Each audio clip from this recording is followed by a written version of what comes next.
اعوذ باللہ من الشیطان الرجیم بسم اللہ الرحمن الرحیم اللہم صلی علی محمد وعلی محمد۔ ناظرین آپ دیکھ رہے ہیں رمضان میں بول، میں ہوں آپ کا میزبان سید ترحان علی وارث، اور یہ سیگمنٹ ہے انبیاء کے بول، جس میں ہم انبیاء کرام کے واقعات اور قرآنی واقعات آپ کو سناتے ہیں۔ آج کا جو واقعہ ہے وہ ہے ذبح ہو کر زندہ ہو جانے والے پرندے۔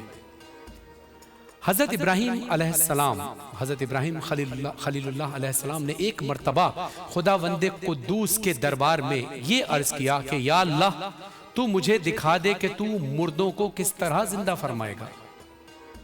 تو اللہ تعالیٰ نے فرمایا کہ اے ابراہیم کیا اس پر تمہارا ایمان نہیں ہے؟ تو آپ نے عرض کیا کہ کیوں نہیں، میں اس پر ایمان تو رکھتا ہوں، لیکن میری تمنا ہے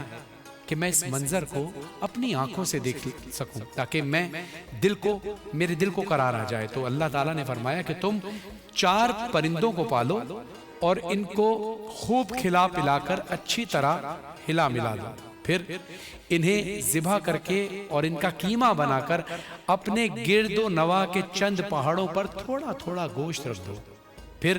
ان پرندوں کو پکارو تو وہ پرندے زندہ ہو کر دوڑتے ہوئے تمہارے پاس آ جائیں گے اور تم مردوں کے زندہ ہونے کا منظر اپنی آنکھوں سے دیکھ لو گے۔ چنانچہ حضرت ابراہیم علیہ السلام نے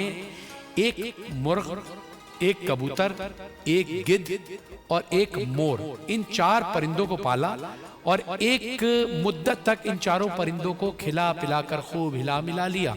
پھر ان 4 پرندوں کو ذبح کر کے ان کے سروں کو اپنے پاس رکھ لیا اور ان 4 کا قیمہ بنا کر تھوڑا تھوڑا گوشت اطراف کے پہاڑوں پر رکھ دیا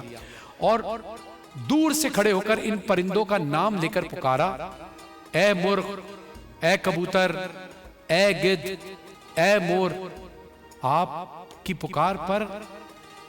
ایک دم پہاڑوں سے گوشت کا قیمہ اڑنا شروع ہو گیا اور پھر ہر پرندے کا گوشت پوست ہڈی پر الگ ہو کر 4 پرندے تیار ہو گئے اور وہ 4 پرندے بنا سروں کے دوڑتے ہوئے حضرت ابراہیم علیہ السلام کے پاس آ گئے اور اپنے سروں سے جڑ کر دانا چگنے لگے، سبحان اللہ، اور اپنی اپنی بولیاں بولنے لگے اور حضرت ابراہیم علیہ السلام نے اپنی آنکھوں سے مردوں کے زندہ ہونے کا منظر دیکھ لیا اور ان کے دل کو اطمینان و قرار مل گیا۔ اچھا، یہاں ایک زبردست بات آپ کو بتاتا ہوں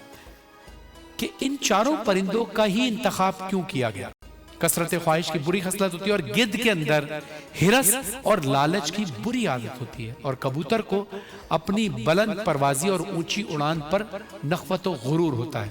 تو ان 4 پرندوں کے ذبح کرنے سے ان 4 خصلتوں کو ذبح کرنے کی طرف اشارہ ہے کہ 4 پرندے ذبح کیے گئے تو حضرت ابراہیم علیہ السلام کو مردوں کے زندہ ہونے کا منظر نظر آیا اور ان کے دل میں نور اطمینان کی تجلی ہوئی، جس کی بدولت انہیں نفس مطمئنہ کی دولت مل گئی۔ ناظرین، یہ تھا آج کا واقعہ۔ آپ 27 رمضان تک ہمارے یہ سنائے ہوئے تمام واقعات کو غور سے سنیے اور 27 رمضان کو آپ سے ایک سوال کیا جائے گا ان تمام واقعات میں سے۔ اگر جنہوں نے بھی اس کا جواب صحیح دیا تو ان کو دیا جائے گا سکون کی جانب سے ایک خوبصورت سی LED کا تحفہ۔ سکون جن کا کہنا ہے کہ ہم زندگیاں بدلتے ہیں، سے نو ٹو سیلف میڈیکیشن، مائیگرین ہو یا جوڑوں کا درد ہو، سکون کی پروڈکٹ آئل اور ان کی ادویات ہماری زندگی میں سکون لے کر آتے ہیں۔ ناظرین، ملتے ہیں مختصر سے وقفے کے بعد، کہیں نہیں جائیے گا، دیکھتے رہیے رمضان میں بول۔